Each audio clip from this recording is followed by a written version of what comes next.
सुशांत सिंह के कुछ नए वीडियोस आज तक के पास है। इन वीडियोस में सुशांत की जिंदा दिली और खुशमिजाजी की झलक साफ नजर आती है। उन दावों पर भी ये वीडियो सवाल खड़ा करते हैं जिसमें कहा जा रहा था कि सुशांत ने खुदकुशी की। एक वीडियो तो मौत से 1 महीने से भी कम वक्त पहले का है।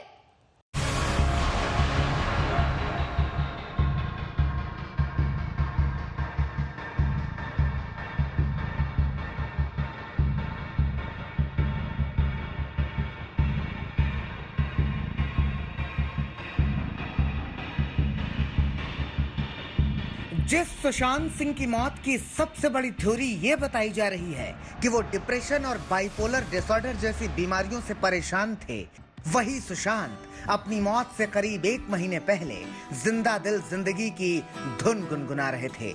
आज तक के हाथ इस बात के पक्के सबूत लगे हैं कि मौत से पहले सुशांत निराशा के अंधेरे में नहीं बल्कि उम्मीद और उमंग की लहरों में गोते लगा रहे थे।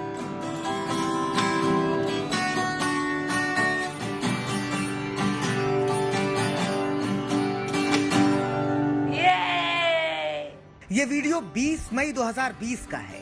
आज तक के पास मौजूद इस एक्सक्लूसिव वीडियो में सुशांत सिंह राजपूत अपने बांद्रा वाले घर में गिटार बजाते दिख रहे हैं। साथ में उनका डॉगी है।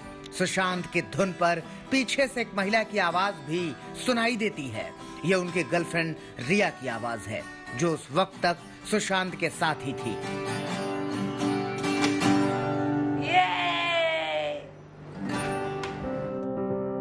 सुशांत सिंह का एक और वीडियो आज तक के पास है। ये वीडियो 2017 का है जब सुशांत और एक्ट्रेस कृति सेनन फिल्म राब्ता का जश्न मनाने स्विट्जरलैंड गए थे। दोनों ने 2017 का क्रिसमस और फिर नए साल का जश्न भी यहीं मनाया।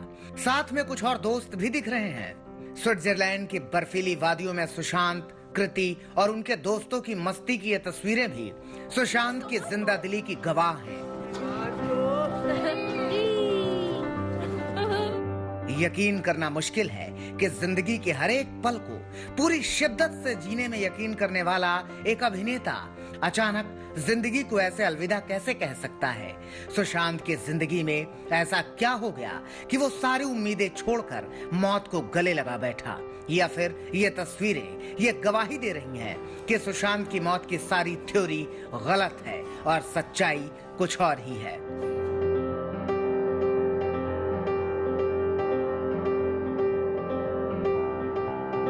मुंबई से अरविंद ओझा के साथ आज तक ब्यूरो। आज तक के पास सुशांत के बैंक अकाउंट्स का स्टेटमेंट भी है जिसमें 3 साल में 53 करोड़ जमा होने के सबूत मिले हैं और डिटेल से यह भी पता चलता है कि 3 साल में 51 करोड़ रुपए खाते से निकाले गए, यानी कि हर साल 17 करोड़। अब सवाल यही है कि पैसा कहां गया, क्यों निकाले गए पैसे।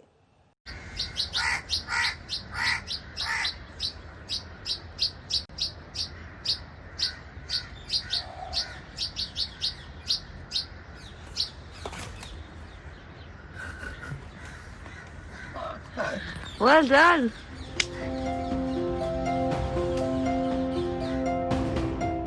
सुशांत सिंह राजपूत के इस नए वीडियो में रुपहले पर्दे का हीरो नहीं बल्कि एक आम इंसान है जो खुश है। उसकी जिंदा दिली और शरारतें कैमरे में रिकॉर्ड हो रही हैं।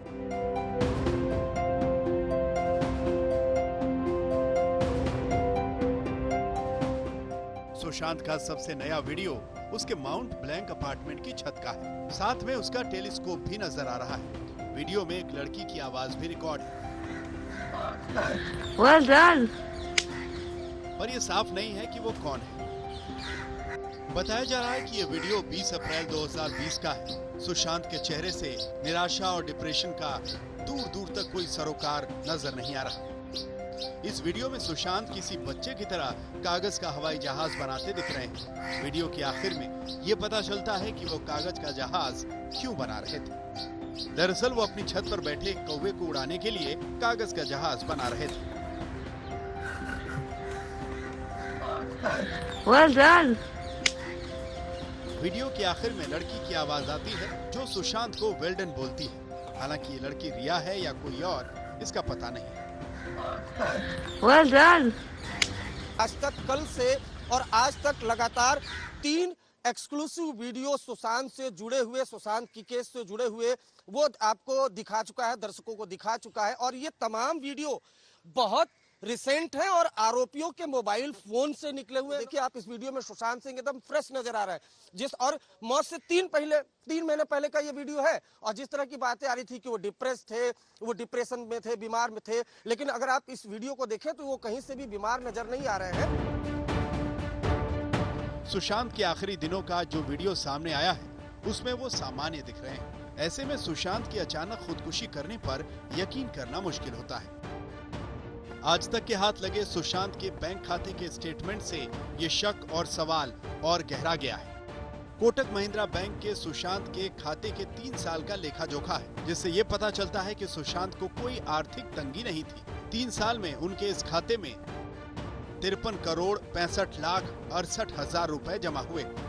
वहीं 3 साल में इस अकाउंट से 51 करोड़ 39 लाख 19 हजार रुपए निकाल भी लिए गए। 14 जून को सुशांत की मौत के वक्त खाते में सिर्फ 2 करोड़ 26 लाख 48 हजार रुपए बचे थे। सुशांत के इस अकाउंट का ये स्टेटमेंट मार्च 2017 से जुलाई 2020 तक का है, यानी 3 साल में सुशांत ने 53 करोड़ से ज्यादा कमाए और 51 करोड़ रुपए खर्च कर दिए। सुशांत के बैंक डिटेल की एक और बात चौंकाने वाली है। अकाउंट में 344 बार पैसे जमा हुए, जबकि 3561 बार पैसे निकाले गए। जमा से 100 गुना ज्यादा निकासी। सवाल उठता है कि सुशांत ने इतनी बड़ी रकम कहां खर्च की। रिया चक्रवर्ती के मुताबिक वो सुशांत की जिंदगी में 2019 में आई, तो फिर इससे पहले सुशांत कहां पैसे खर्च कर रहे थे? क्या सुशांत ने इन पैसों को कहीं निवेश किया था? अगर किया था तो कहां? और अगर वो किसी को पैसे दे रहे थे तो किसको? 13 जून यानी मौत से ठीक एक दिन पहले भी उनके बैंक अकाउंट से पेमेंट हुई है। मैं आपको बताऊं, दरअसल काफी ज्यादा पेमेंट जो इसके पहले भी एविडेंस मिले हैं, रिया चक्रवर्ती, उनके भाई शोभित चक्रवर्ती, उनके परिवार पर भी काफी ज्यादा खर्च हुए हैं। आपको बताऊं कि सुशांत के जो बैंक अकाउंट है उनका जो पूरा ब्यौरा था वो सैमुअल मिरांडा देखता था। और ये भी देखिए ईडी की इन्वेस्टिगेशन में आया है कि किस तरीके से रिया चक्रवर्ती ने सैमुअल मिरांडा के साथ एक तरीके से कहें क्लोज कोऑर्डिनेशन में सुशांत का जो डेबिट कार्ड का पिन है वो हासिल किया था। ये भी खुलासा हुआ था। सुशांत ने मुंबई में एक फ्लैट छोड़कर कुछ खरीदा नहीं, वो हर जगह किराए पर ही रहते थे। अंकिता से अलग होने के बाद उन्होंने किराए पर ही हमेशा घर लिया। यहाँ तक कि फार्म हाउस भी उन्होंने किराए पर ही लिया था। फिर सवाल उठता है कि वो हर साल 17 करोड़ रुपए कहां खर्च कर रहे थे। इसे लेकर जांच एजेंसियों ने रिया से लेकर सुशांत के सीए तक से पूछताछ की। दोनों ने बाद में मीडिया के सामने बताया कि खाते में इतने पैसे थे ही नहीं। Net worth is still the same, whatever money was there पिछले साल के स्टार्ट पे, वो एंड तक भी वही पैसा उसका है, जितना खर्चा हुआ है बस उतना खर्चा हुआ। पर 15 करोड़ रुपए सर अकाउंट से चले गए, तो 15 करोड़ रुपए एक्सपेंडिचर में गए? नहीं, 15 करोड़ अकाउंट में है ही नहीं उतनी ट्रांजैक्शन जितना पूछ रहे हैं। कहाँ है वो 17 करोड़ जो मेरे बैंक अकाउंट में दिखने चाहिए? और आई एम बीइंग इन्वेस्टिगेटेड। आप मुझे बताइए, आप क्यों नहीं बताते ये 15 करोड़ कहाँ है? क्योंकि मेरे अकाउंट में नहीं है। अब जो मुझे समझ आया है, क्योंकि सुशांत की बैंक स्टेटमेंट भी पब्लिक हो गई हैं, कि उसके अकाउंट में भी नहीं थे। लेकिन नए खुलासे के मुताबिक सुशांत के पास 17 करोड़ नहीं बल्कि 3 साल के दौरान 53 करोड़ रुपए थे। यहाँ ये भी याद रखना जरूरी है कि सुशांत के परिवार ने रिया पर 15 करोड़ हड़पने का आरोप लगाया था। एक अकाउंट का ही पता किया तो पता चला कि 17 करोड़ उसमें आया था, 15 करोड़ निकला था। तो उस बेसिस पे, और चूंकि ऑलरेडी हम लोग को मालूम था पहले ही 4 दिन में जब मिली सुशांत से अपने भाई के बर्थडे पार्टी का पेमेंट उसने सुशांत के क्रेडिट कार्ड से दिया, तो इस तरह की चीजें हम लोग को शुरू से मालूम थी। तो हमने कहा कि इसका एंगल डेफिनेटली होगा, क्योंकि वो पैसा इतना, आफ्टर ऑल सुशांत ने कोई प्रॉपर्टी नहीं खरीदी, कोई बड़ी गाड़ी नहीं खरीदी। सुशांत सिंह राजपूत की आर्थिक गतिविधियों की जांच ईडी कर रही है। पैसे थे तो कहां गए, इसकी तलाश जारी है। कौन कौन सुशांत से फायदा उठा रहा था, इसकी पड़ताल भी जारी है। सुशांत के परिवार को ही नहीं बल्कि उनके फैंस को भी इन रिपोर्ट्स का इंतजार है। अरविंद ओझा, मुंबई, आज तक। जब तमिल इंडस्ट्री चेन्नई में, तेलुगु इंडस्ट्री तेलंगाना में, तो हिंदी की फिल्म इंडस्ट्री महाराष्ट्र में क्यों? और इसी के बाद यूपी के मुख्यमंत्री योगी आदित्यनाथ ने एक बड़ा ऐलान कर दिया। योगी आदित्यनाथ ने कहा कि राज्य में एक बड़ा फिल्म सिटी बनाया जाएगा, जिसमें आज के दौर की फिल्में बनाने की सारी सुविधाएं मौजूद रहेंगी।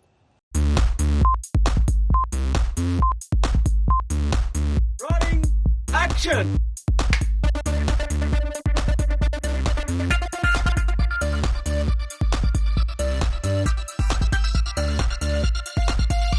स्टारडम, शोहरत और ग्लैमर की चकाचौंध से भरा बॉलीवुड।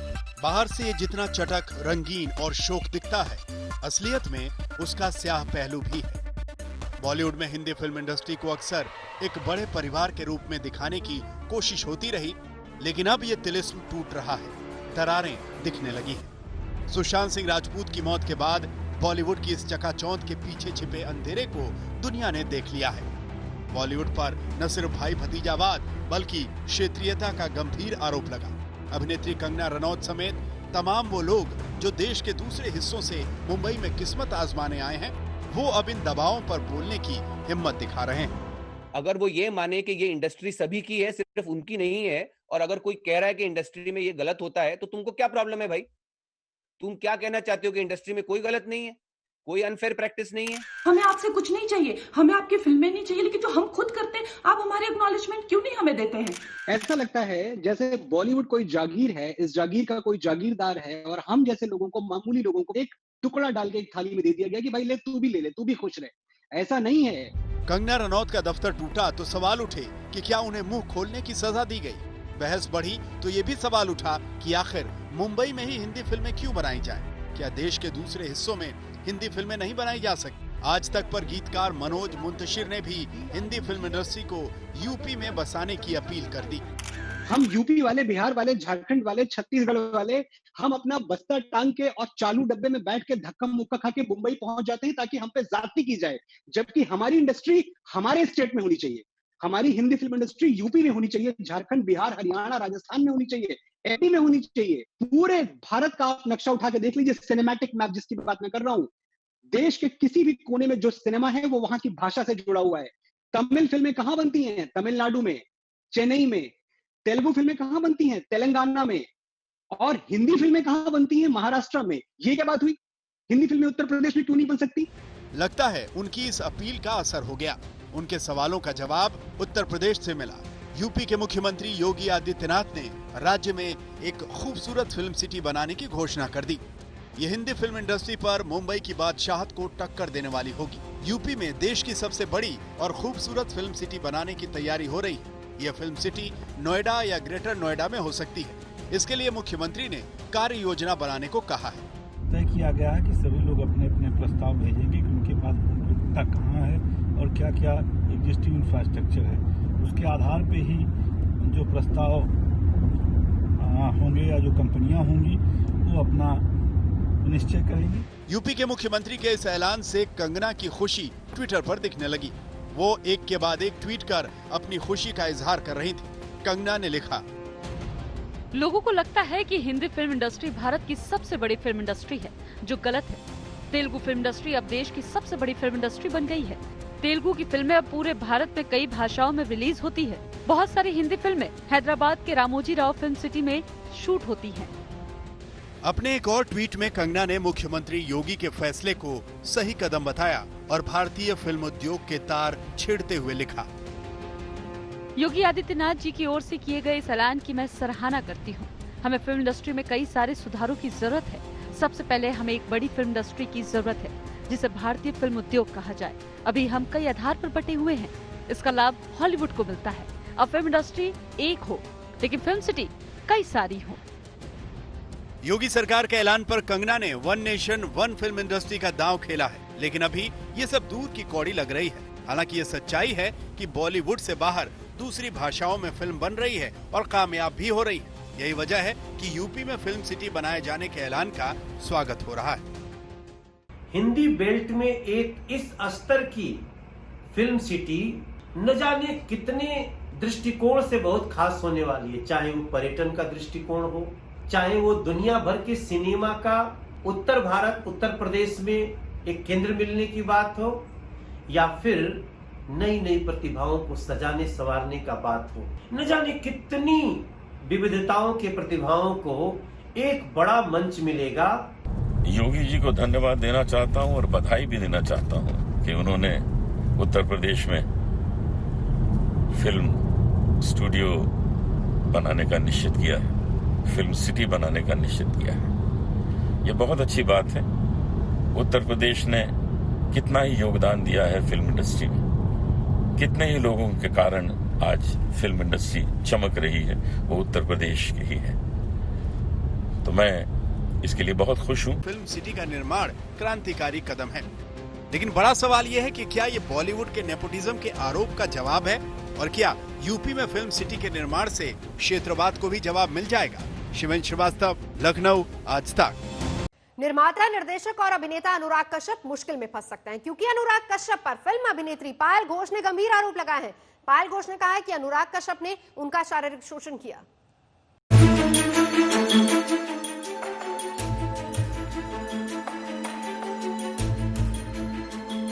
अनुराग कश्यप नाम तो सुना ही होगा, पहचानते भी होंगे ही। गैंग्स ऑफ वासेपुर इन्होंने ही बनाई थी और भी कई फिल्में बनाई हैं। निर्माता तो हैं ही, अभिनेता भी हैं। कई फिल्मों में एक्टिंग भी की है। इन सबसे इतर देश के हर मुद्दे पर अनुराग कश्यप मुखर होकर बोलते हैं। अभी 2 रोज पहले ही कंगना से भिड़ गए थे, वहां भी कुछ कुछ बोले ही थे। मगर इस बार अनुराग कश्यप की बोलती बंद हो गई है, क्योंकि अनुराग कश्यप पर यौन शोषण के बहुत गंभीर आरोप लगे हैं, और ये आरोप लगाए हैं अभिनेत्री पायल घोष ने। पीएमओ को टैग करके ट्वीट किया है।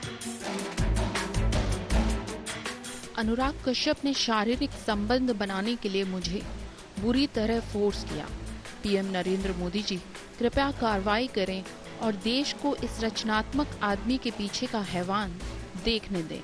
मैं जानती हूं कि मुझे नुकसान पहुंच सकता है, मेरी सुरक्षा खतरे में है, प्लीज मदद कीजिए।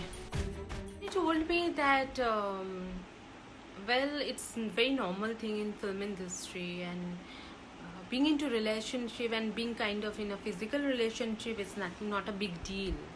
You should understand that how big a person I am, and you should not deny, or you should not throw tantrums, or you should not even like think of not getting involved with me, and that will benefit you in your near future. पायल घोष के इस tweet के बाद तुरंत कंगना रनौत ने retweet कर दिया। हर किसी की आवाज का महत्व है। मी टू, अनुराग कश्यप को गिरफ्तार करो। कंगना ने तो अनुराग कश्यप से खैर अपनी बैर निकाली है, मगर पायल घोष के ट्वीट पर तुरंत ही महिला आयोग ने संज्ञान ले लिया। महिला आयोग की अध्यक्ष रेखा शर्मा ने पायल घोष के ट्वीट को रीट्वीट करते हुए लिखा, आप मुझे अपनी शिकायत विस्तार से भेज सकती हैं। राष्ट्रीय महिला आयोग मामले को देखेगा। रेखा शर्मा के इस ट्वीट के बाद पायल घोष ने एक और ट्वीट किया, धन्यवाद, मैं शिकायत करूंगी। अनुराग कश्यप सरकार के विरोध में अक्सर आवाजें बुलंद करते नजर आते हैं, मगर इस बार उन पर खुद गंभीर आरोप लगा है। देखना होगा कि अपनी सफाई में अनुराग कश्यप क्या कहते हैं। आज तक ब्यूरो।